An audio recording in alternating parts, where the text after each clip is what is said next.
السلام علیکم ورحمۃ اللہ وبرکاتہ۔ الحمد للہ رب العالمین والعاقبۃ للمتقین والصلاۃ والسلام علی رسولہ الکریم۔ محترم حضرات، ہم منتخب حدیث سے درس حدیث کر رہے ہیں اور آج اس کا درس نمبر 27 ہے۔ ہم نے کل آپ کے سامنے حدیث نمبر 21 پڑھی تھی، جو بخاری شریف کی روایت تھی کہ اللہ کے رسول صلی اللہ علیہ وسلم نے فرمایا کہ ایمان کی مٹھاس اس شخص کو محسوس ہوگی جس کے اندر 3 صفت پائی جائے گی۔ پہلی بات یہ کہ وہ اللہ اور اس کے رسول سے سب سے زیادہ محبت کرے گا تو اس کو ایمان کی مٹھاس محسوس ہوگی۔ دوسری بات آپ نے فرمایا کہ کسی آدمی سے محبت کی بنیاد وہ اللہ والا ہے، اس کے لیے اگر کسی سے آپ محبت کریں گے تو آپ کو ایمان کی مٹھاس محسوس ہوگی۔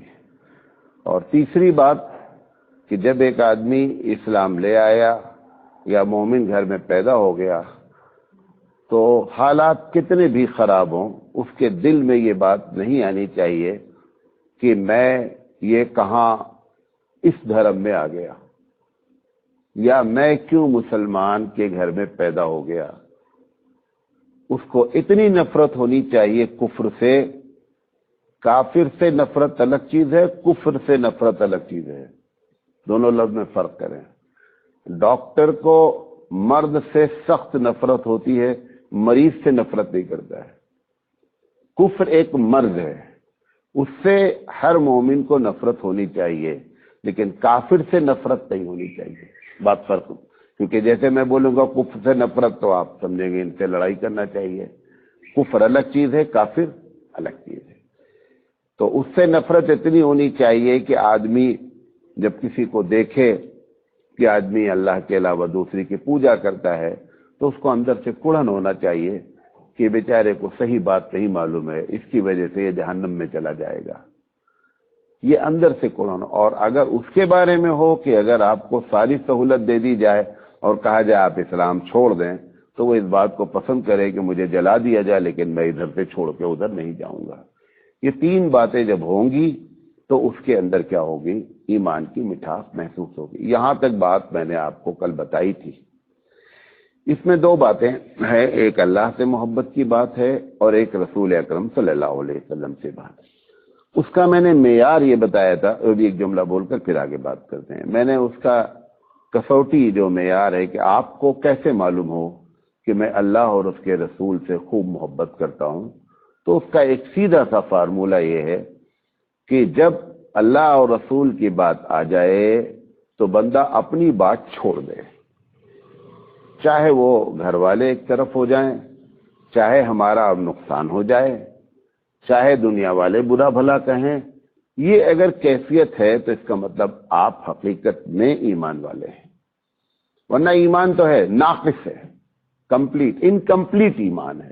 کمپلیٹ ایمان جب ہوگا جب اللہ رسول کی بات آ جائے اور دل میں بات اتر جائے کہ یہ بات سچی ہے اللہ رسول کی، تو پھر گھر والے کیا کہہ رہے ہیں، روایت کیا کہتی ہے، ہمارے باپ دادا کیا کرتے چلے آئے، سب چھوڑ دیں، تب تو ایمان ہے۔ یہاں یہ اس کا معیار ہے۔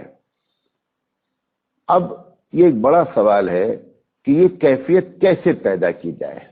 اصل تو مین چیز ہوتی ہے کہ دوا دینا۔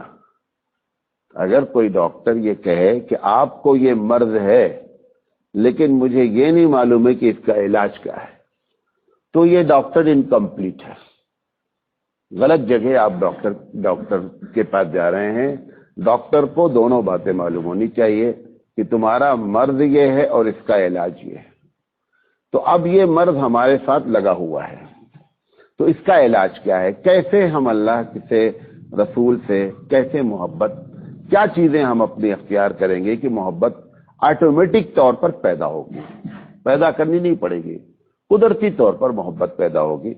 تو سب سے پہلے ہم رسول اکرم کی محبت کی بات کرتے ہیں کہ وہ محبت کیسے پیدا ہو۔ دیکھیں، کسی سے محبت کے بارے میں اگر یہ معلوم ہو جائے مثلا ہم سے کوئی آ کے، میں اپنی بات بتا رہا ہوں، ہم سے کوئی آ کے کہتا ہے مولانا صاحب میں فلاں جگہ گیا تھا، ایک آدمی آپ سے بہت محبت رکھتا ہے، میں نے اس سے ملاقات بھی نہیں کی، اس کو دیکھا بھی نہیں ہے، لیکن میں اس آدمی سے نہ چاہتے ہوئے بھی محبت کرنے لگتا ہوں۔ کیوں؟ ہم کو یہ معلوم ہو گیا کہ اس آدمی کا ہم سے گہرا تعلق ہو گیا ہے، ہم نے دیکھا بھی نہیں ہے، ملاقات بھی نہیں ہے۔ تو آپ کو بھی اگر یہ معلوم ہو جائے کہ ہمارے رسول ہم سے کتنا تعلق رکھتے ہیں تو آپ کو آٹومیٹک طور پر محبت ہوگی۔ بات میں سمجھا پا رہا ہوں؟ یہ باتیں ہم کو معلوم نہیں ہے کہ رسول، ہم سے کہا گیا ہے کہ تم رسول سے محبت کرو، لیکن یہ آپ کو نہیں بتایا جا رہا ہے کہ رسول تم سے کتنا محبت کرتا ہے۔ اگر یہ بات معلوم ہو جائے کہ رسول ہم سے کتنے محبت کرتے ہیں تو آٹومیٹک طور پر آپ ان سے محبت کرنے لگیں گے۔ میں اس پر بات کروں گا، کم سے کم 100 مثالیں میں دے سکتا ہوں۔ میں موٹی موٹی باتیں تو ایک بتاتا ہوں کہ رسول اکرم آپ کو کتنا چاہتے ہیں، ان کو آپ سے کتنا تعلق ہے۔ ایک مرتبہ نبی کریم، مسلم شریف کی روایت ہے کہ نبی کریم صلی اللہ علیہ وسلم بیٹھے ہوئے تھے، قرآن مجید کی ایک آیت ان کے ذہن میں آ رہی تھی۔ وہ ابراہیم علیہ السلام نے اللہ تعالیٰ سے کہا کہ فمن تبعنی فإنہ منی، اے اللہ جو میری باتیں مانتا ہے وہ میرے ساتھ ہے، یعنی ایمان والا ہے۔ اس کے جواب میں کیا ہونا چاہیے؟ اللہ جو باتیں نہیں مانتا ہے اس کو خوب سزا دیجیے، ہے نہیں؟ کہہ رہے ہیں فمن تبعنی فإنہ منی ومن عصانی، اللہ جو میری باتیں نہیں مانتا، کیونکہ میری بات ماننا بات آپ کی بات نہیں مانتا ہے، جو میری بات نہیں مانتا ہے تو اللہ تو بڑا غفور الرحیم ہے، معاف کر دیجیے گا، پکڑیے گا نہیں۔ انداز دیکھیے نبی کا اپنی، یہ ابراہیم علیہ السلام کہہ رہے ہیں، بات میری سمجھے؟ کہنا کیا چاہیے تھا کہ اللہ جو میری باتیں مانتا ہے اس کو تو آپ جنت میں داخل کر دیجیے گا، اور جو میری بات نہیں مانتا اس کو سیدھے ڈال دیجیے گا، یہ نہیں کہا۔ یہ جو حضور نے سوچا کہ ابراہیم علیہ السلام اتنا زیادہ اپنے امت سے اتنا پیار ہے، اسی درمیان میں ایک دوسری آیت ان کے دماغ میں آئی۔ عیسیٰ علیہ السلام کہیں گے کہ ان تعذبہم فإنہم عبادک، کہ اللہ اگر تو ان کو عذاب دینا چاہے کرسچنوں کو تو عذاب دے سکتا ہے، قادر ہے۔ پھر فرمایا کہ وَإِن تغفر لَهُمْ، اگر تو ان کو معاف کر دے تو فإنک انت العزیز الحکیم، تجھے کون روکنے والا ہے معاف کرنے سے؟ کوئی لاٹھی چلا سکتا ہے کہ ان کو معاف کیوں کیا؟ اگر تو عذاب دینا چاہے تو مالک ہے، لیکن اگر ان بندوں کو معاف کر دے تو ہر چیز پر قادر ہے، تیرے اوپر کوئی چیز نہیں ہے۔ یہ جب آئے اللہ کے رسول صلی اللہ علیہ وسلم نے دونوں، تو اللہ کے رسول زار و قطار رونے لگے، پریشان ہو گئے کہ میری امت کا کیا ہوگا۔ اللہ کے رسول صلی اللہ علیہ وسلم رو ہی رہے تھے اس بات کو سوچ کر کہ قیامت میں میری امت کے ساتھ کیسا معاملہ ہوگا، کیا ہوگا۔ اتنے میں اللہ تعالیٰ کو اپنے نبی سے بڑا پیار ہے، بڑی محبت ہے، جبریل امین کو بھیجا فوراً کہ جاؤ اور نبی کے صلی اللہ علیہ وسلم سے پوچھو کہ رو کیوں رہے ہیں۔ حالانکہ اللہ کو معلوم ہے، لیکن جبریل کو بھیج کر ڈھارس بندھانی ہے کہ محمد صلی اللہ علیہ وسلم آپ یہ نہ جانیں کہ آپ کے رونے کو ہم نوٹ نہیں کر رہے ہیں، ہم نوٹ کرتے ہیں، اور وہ نبی کو بھی یقین ہے کہ میرے رونے کو نوٹ کیا جا رہا ہے، لیکن فزیکلی جب کوئی بندہ آ کر بولے گا تو اس کی کیفیت۔ جبریل امین آئے، کہا کہ اللہ پوچھ رہا ہے محمد صلی اللہ علیہ وسلم سے، پوچھو محمد صلی اللہ علیہ وسلم کیوں رو رہے ہیں آپ؟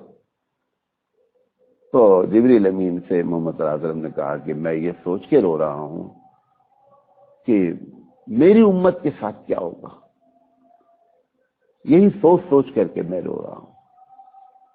اللہ تعالیٰ نے جبریل امین سے کہا جاؤ محمد صلی اللہ علیہ وسلم سے کہہ دو کہ جب تک میں ان کو اتنا دوں گا قیامت میں کہ وہ راضی ہو جائیں گے، وہ لوگ خاموش ہو جائیں، رونا بند کر دیں، افسوس نہ کریں، میں ان کو اتنا عنایت کروں گا ان کی امت کے بارے میں کہ وہ خوش ہو جائیں گے۔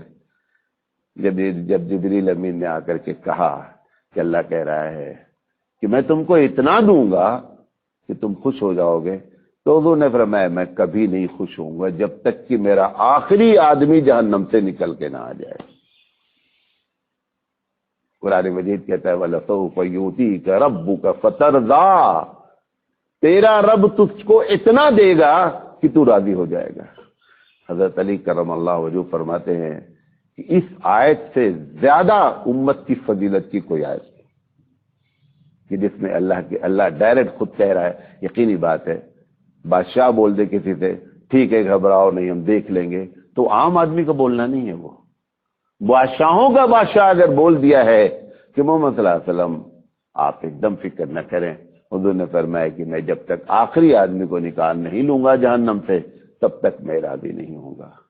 اب آپ بتائیے کہ جب یہ بات آپ جانیں گے تب آپ کو رسول سے محبت ہوگی کہ نہیں، کہ ہمارے بارے میں وہ ذات گرامی کتنی چنتا رکھتی ہے، کتنی فکر رکھتی ہے۔ جب یہ آپ سوچیں گے تب رسول سے محبت ہوگی۔ جب رسول سے محبت ہوگی تو اس بنیاد پر ہمارا آپ کا بیڑا پار ہو جائے گا۔ حضور فرماتے ہیں لوگوں مجھ سے محبت کرو، کیا کہتے ہیں اس میں بھی آ رہا ہے مجھ سے محبت کرو۔ ایمانداری سے بتائیے، ایک عام بات کہہ رہے ہیں، دیکھیے میرا مقصد تقریر نہیں ہے، آپ کو سمجھانا ہے اور خود سمجھنا ہے، اور آپ کے واسطے سے پوری دنیا کو سمجھانا ہے۔ میں آپ سے کہوں کہ مجھے خوب محبت کرو، مجھے خوب بڑا جانو، خوب چاہو، یہ کہنا کوئی اچھی چیز نہیں ہے۔ میں اگر محبت کے لائق ہوں تو دنیا خود مجھ سے محبت کرے گی، میں اگر باصلاحیت ہوں تو خود مجھے دنیا کیا کرے گی، اپنے سروں پر بٹھا لے گی۔ یہ مجھے کہنے کی ضرورت، انگریزی میں کہتے ہیں نا کہ آپ ریسپیکٹ دیجئے، ریسپیکٹ مانگی نہیں جاتی، you have to give me respect, نہیں ایسا نہیں ہوتا ہے، ریسپیکٹ خود بخود دی جاتی ہے۔ بعض لوگ دیکھیں جو صحیح معنی میں باصلاحیت ہوتے کسی جلسے میں پہنچے، وہ بیچارے اگر پیچھے بھی بیٹھ جاتے ہیں تو ان کو لوگ اٹھا کر لا کر کے اسٹیج پر بیٹھاتے ہیں، اور بعد ایسے ناکارہ ہوتے ہیں جن کا کہیں نام نہیں، وہ بغیر بتائے آگے بیٹھ جاتے ہیں۔ دونوں طرح کے لوگ دیکھا آپ نے، دیکھا نہیں دیکھا ہے؟ لیکن حقیقت کیا ہے کہ آپ اپنی صلاحیت کسی سے بتائیں یا نہ بتائیں، دنیا خوب تمہیں جانتی تم کتنے بڑے ہو کتنے چھوٹے ہو۔ اب اللہ کے رسول صلی اللہ علیہ وسلم اتنے بڑے ہیں لیکن ہم سے کیا کہہ رہے ہیں کہ ہم کو چاہو۔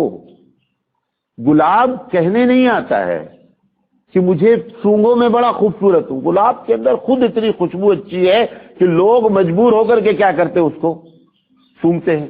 تو ہمارے نبی تو گلاب ہیں، ان کو یہ کہنے کی کیا ضرورت، لوگوں مجھے محبت کرو۔ اس کی وجہ بتاتا ہوں۔ اللہ نے یہ جو بات نبی سے یہ راز بتا دیا کہ محمد اعظم جو تم کو چاہے گا اس کو میں چاہوں گا، جو تم کو چاہے گا اس کو میں چاہوں گا۔ جب یہ بات اللہ کے رسول کو معلوم ہو گئی کہ مجھ کو جو چاہے گا اس کو اللہ چاہے گا، تو وہ آپ سے کہہ رہے ہیں کہ مجھے چاہ لو تاکہ تم کو اللہ چاہ لے۔ میری چاہت پر اللہ کی چاہت ہے، لہذا مجھے تم پیار کرو گے تو کون تم سے پیار کرے گا؟ اللہ۔ اللہ جب پیار کرے گا تو جنت ہوئی، تو تم کو جنت میں لے جانے کے لیے وہ بات تلق کی جا رہی ہے۔ اگر تم حضور کو چاہو گے نہیں چاہو گے، حضور کی صحت پہ کیا فرق پڑتا ہے؟ وہ تو خود گلاب ہے یار، ہے وہ تو اشرف الانسان ہے۔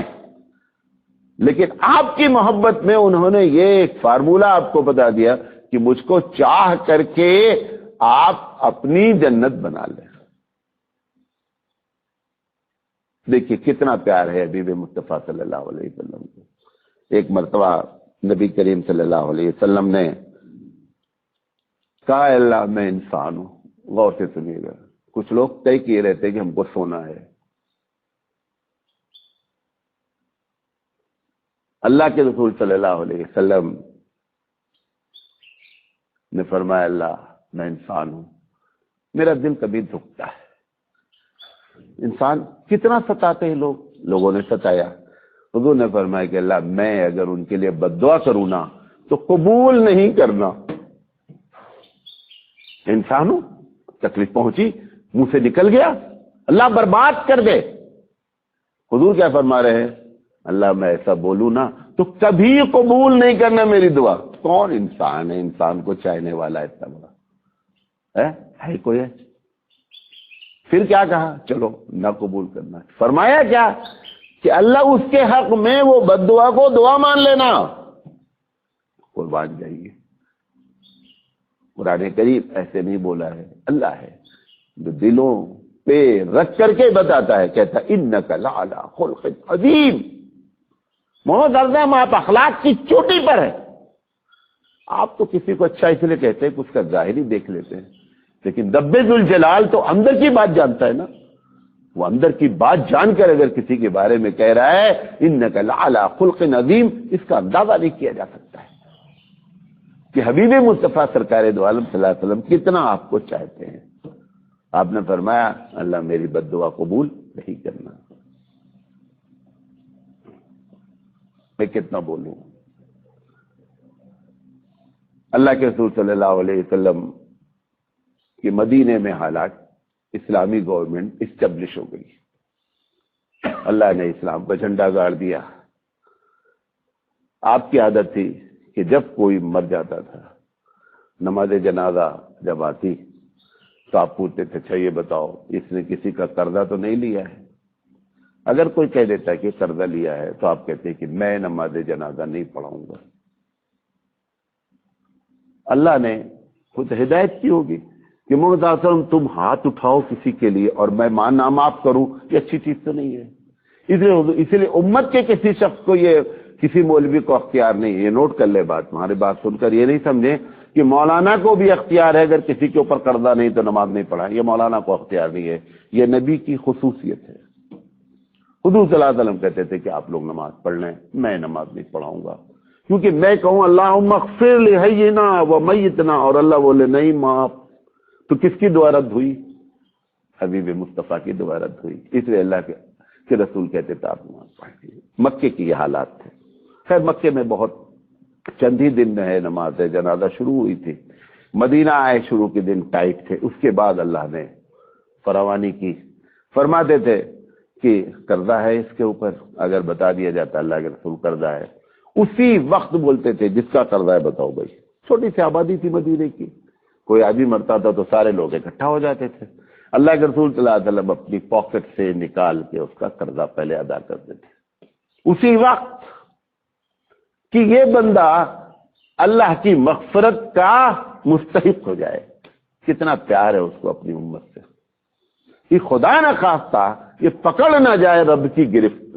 آپ کو معلوم ہے شہید بھی اگر مقروض ہوتا ہے تو فائل پینڈنگ میں ڈال دی جاتی ہے، فائل نہیں چلتی.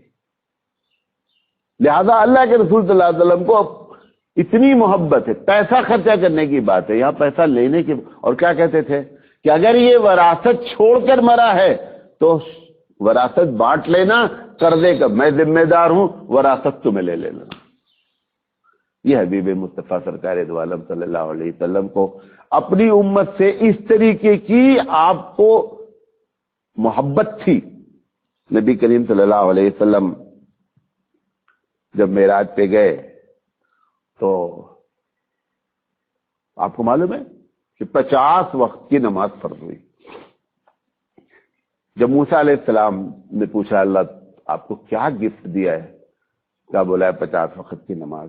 تو بولا موسیٰ علیہ السلام نے کہا وہ تجربے کار تھے، کہا موسیٰ میں جھیل رہا ہوں امت کیسے ہے.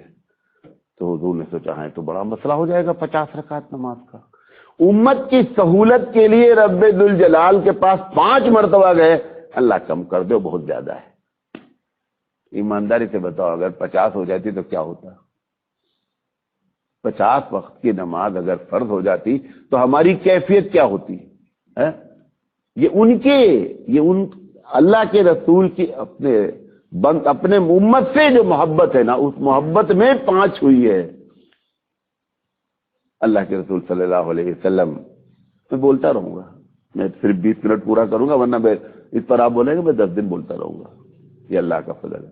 حبیب مصطفیٰ یہ آدمی ایسا بیٹھا ہوا آپ کے سامنے احسان کے طور پر، خوش ہونے کے طور پر، نعمت کے طور پر. دنیا کا سب سے بڑا سیرت سیریل میں نے کیا ہے جو 325 گھنٹے پر مشتمل ہے. چھوٹا موٹا نہیں، دنیا کا سب سے بڑا سیریل آڈیو 50 گھنٹے میں تھا. یہ اللہ کے فضل سے اللہ نے مجھے توفیق بخشی جو ہم 324 سیریل اور 300 گھنٹہ پہ بات کی. تو یہ ٹاپک ایسا ہے کہ میں جب چھیڑتا ہوں نا تو میں بڑھ ہی نہیں پاتا ہوں. اللہ کے رسول صلی اللہ علیہ وسلم نے کہا، اللہ نے عشاء کی نماز کا افضل وقت لیٹ نائٹ ہے. آپ کو معلوم ہے کہ نہیں؟ لوگ سمجھتے ہیں کہ ہر نماز کا اول وقت افضل وقت ہے. ایسا نہیں ہے، یہ جملہ غلط ہے. ہر نماز کا اول وقت افضل وقت ہونا ضروری نہیں ہے. یعنی سب جیسے ہی نماز کا وقت شروع ہو اسی وقت پڑھنا ہر نماز کے ساتھ نہیں ہے. عشاء حضور نے فرمایا کہ عشاء کا افضل وقت جو ہے نا وہ لیٹ کیا جائے، یعنی تقریباً جیسے آج کل ہے تو 10 بجے نماز پڑھی جائے. پھر آپ نے فرمایا کہ اگر یہ اول وقت کو ہی مانا جائے گا، ہے تو آج بھی افضل وقت ہو، لیکن حضور صلی اللہ علیہ وسلم نے اپنی امت کی سہولت کے لیے اللہ کی جانب سے اشارہ پایا کہ محمد صلی اللہ علیہ وسلم اس کو قریب کر دو. کیوں حضور نے دعا بھی ہو سکتا ہے کی ہو کہ اللہ امت پر یہ بڑا بوجھ ہو جائے گا. اگر 10 بجے عشاء کی نماز پڑھی جائے گی، لیٹ نائٹ پڑھی جائے گی تو امت پریشان ہو جائے گی. اس لیے اللہ کے رسول صلی اللہ علیہ وسلم نے عشاء کی نماز کو مقدم کر دیا، ورنہ آپ کا دل یہ چاہتا تھا کہ عشاء کی نماز تاخیر سے پڑھی جائے. امت کی سہولت کے لیے آپ نے ایسا کیا. مسواک آپ کو بہت پسند تھی، مسواک کرنا آپ کو بہت پسند تھا. آپ کا دل چاہتا تھا کہ اس کو فرض قرار دے دیا جائے، لیکن پھر آپ نے کہا کہ یہ امت پر بڑا بوجھ ہو جائے گا، کہیں مسواک نہیں ملے گی. بات کر معلوم نہیں آنے والے دن میں کیا ہوں گے. آپ صلی اللہ علیہ وسلم نے ہماری سہولت کی بنیاد پر آپ صلی اللہ علیہ وسلم نے مسواک کو جو ہے وہ فرض نہیں کیا. آخری بات کہہ کے بات ختم کرتا ہوں. ہر نبی کو اللہ بولتا ہے کہ آپ جو دعائیں مانگنا چاہے ہم آپ کی دعا قبول کریں گے. حضور صلی اللہ علیہ وسلم کو بھی اللہ نے اختیار دیا، محمد صلی اللہ علیہ وسلم مانگ لو، جو مانگنا چاہو بولو. کہ اللہ میں اپنی دعا کو پینڈنگ میں رکھنا چاہتا ہوں، میں قیامت میں مانگوں گا، اور مانگوں گا کیا؟ میری امت کو معاف کر. آپ کے لیے اللہ نے اختیار دیا کہ دعا مانگ لو، میں قبول کر لوں گا. لیکن اللہ تعالی سے اس دعا کو کہا کہ میں تو اس کو آخرت میں مانگوں گا تاکہ میری امت کیا ہو جائے، جہنم سے بچ جائے. اب آپ دیکھیے، اب یہ آپ سوچیں گے تب رسول سے کیا ہوگی؟ محبت پیدا ہوگی. تو پہلی چیز اس میں آپ کو بتایا کہ اگر آپ کا رسول، ہمارا اتصال رسول سے، رسول ہم سے کتنا متصل ہیں، وہ ہم کو کتنا چاہتے ہیں، جتنا یہ بات آپ جانیں گے اتنا حبیب مصطفیٰ سے آپ محبت کریں گے. اللہ تعالیٰ سے دعا ہے کہ اللہ تعالیٰ صحیح معنی میں ہم لوگوں کو مسلمان بنائے اور نبی کریم صلی اللہ علیہ وسلم کی ذات اور ان کی شخصیت کو سمجھنے کی توفیق عطا فرمائے. وآخر دعوانا الحمدللہ رب العالمین.